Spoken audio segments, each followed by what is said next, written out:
The more you embrace discomfort, the less power it has over you. What's up, guys? Today we're going to talk about how being uncomfortable and making ourselves comfortable with being uncomfortable is going to further progress you in your life, whether that be at home, in the gym, at school, just your daily habits. That's what we're going to go over today and show you why doing hard things is going to bring you closer to your goals and help you grow as a person. Yeah, so today we just kind of want to sit down and talk about something that this year we've kind of been pushing ourselves towards, doing things that are more uncomfortable for us. So Tony and I started running at the beginning of this year. We both hate running. We think it sucks. That's true. But we wanted to push it. We want to do something that makes us uncomfortable. We want to get comfortable with being uncomfortable. And kind of through this process, we've learned a lot about ourselves and our abilities, but we've also noticed how much almost embracing the suck can help just in everyday life, right? A lot of the things that you do that is going to end up bettering yourself is going to suck at first, right? It sucks waking up at 5 a.m., 6 a.m. to come to the gym and work out. But you have to pick your hard, right? Choose your hard. It's hard waking up that early. It's also hard being out of shape. It's hard to do full speed sprints on the treadmill here. It's also hard being the slowest kid on the team. You have to choose your hard, right? Get comfortable with being uncomfortable. Yeah, going back to our personal story of running, and like Liam said, I think from the outset, we had this big goal of we're going to do a marathon. But when you kind of embrace on that, embrace what comes with that, there's a ton of hard work that comes along with it. So I think it was late December, I was doing a run. It was a run where you go for a certain distance at a certain speed, and then you don't stop. It's like an interval where you're still running. I puked. It was horrible. It was something that made me super uncomfortable in the moment. And then also mentally, I was like, do I really want to do this? Can I continue to do this? But as you do these things and make it a habit, it becomes easier. You become more efficient. And the same thing can kind of go with your life, right? Like you listen to podcasts, you hear all this stuff on social media, people doing ice baths, that changes their life. People doing sauna, that changes their life. So at the time it's hard, but you get better at these things and you make it a part of your routine. And that's when you start to see the improvements in your overall life. Getting under a barbell that's 400 pounds and squatting that, I think we can agree that that's not a super comfortable thing. No. Same goes for picking up a super heavy weight off of the ground. And then the same thing, it could be even just committing to coming in and working out. A lot of people have their New Year's resolutions in the beginning of the year. Motivation is super high. You like to capitalize on that. But ultimately, I think it's like 2 weeks into January, it's like a National Quitters Day. Yep. If you're able to make it past this point and make it a habit, and you're still here rocking with us, that's how you know you're pushing through, you're becoming a better person, the best version of yourself. And I think that's what we should strive for, daily. Yeah, it's all about just bettering yourself, right? I mean, the definition of insanity is doing the same thing over and over and over again and expecting a different result, right? And that's what we see a lot of people doing here is they'll pick up the same weight dumbbell, right? They'll pick up the same, they'll do the same run at the same pace. And it's like, you have to push yourself. You have to get out of your comfort zone. You have to make yourself uncomfortable if you're trying to reach these certain goals, right? If you want to stay the same, keep doing the same thing. Nothing's going to change. But at some point, if you're trying to make progress, you're going to have to push yourself a little bit. It goes with diet and nutrition as well is a big one. It's like it's not fun eating the same thing every morning, right?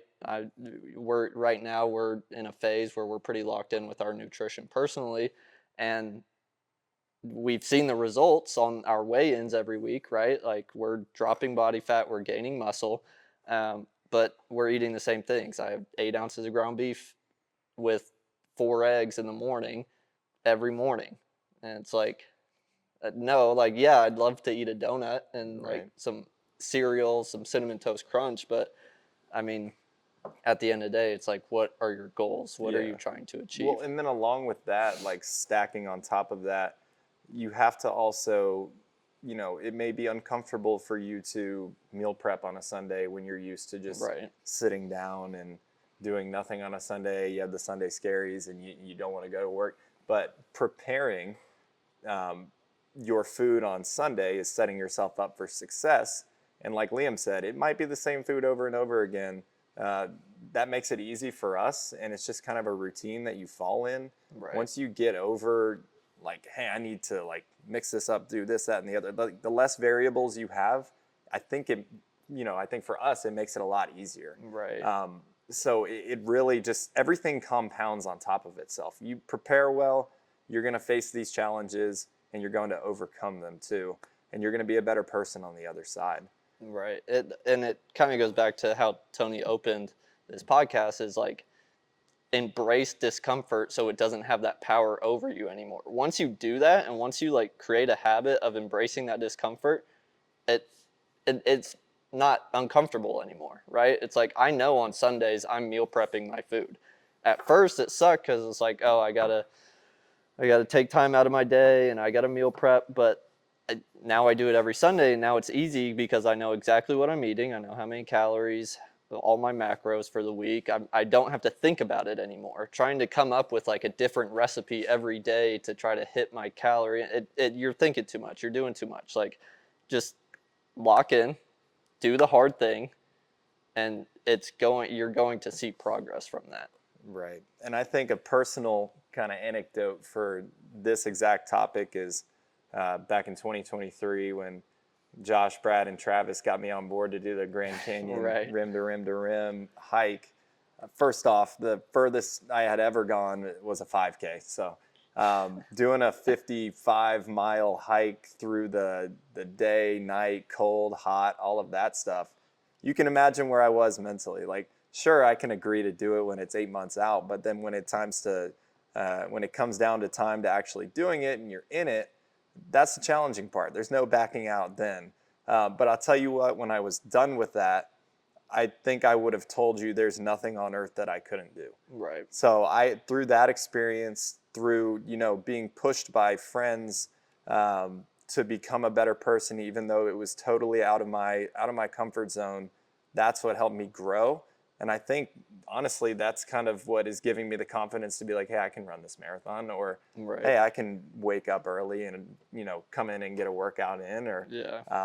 it all compounds. Like I said earlier, you just have to commit to the process, stick to it, and make it a part of your daily habits. Right. There's a Bible verse that I came across probably a couple months ago now, and when I saw it that next morning, I came in and I was telling everyone about it. And if you're listening or watching this on Monday, we are talking about this Bible verse. We would have talked about it yesterday, which would be Sunday, at the Bible study here. But it's Hebrews 12:11, and it says, "No discipline is pleasant at the time, but painful.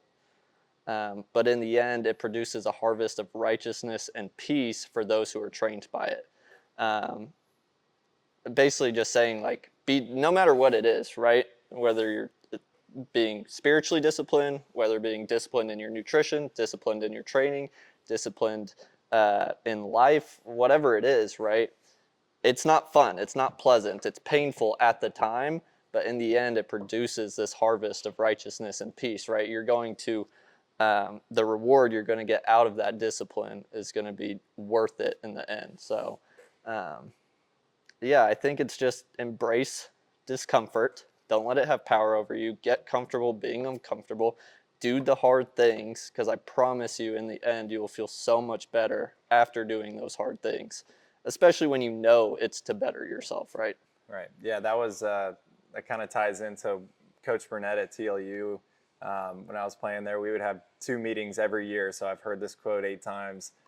It's the law of the harvest. You get out what you put in. So you reap what you sow. Essentially, you're going to do all of this work. You're going to see a great reward. at the end, as long as you stick to it and actually make that leap of faith to commit in the beginning. So thank you guys for joining us today. It's another PowerHaus Quickcast episode. If you guys want training with us, go ahead, schedule a consultation at powerhousefitnesstx.com. We look forward to seeing you guys soon. Stay strong.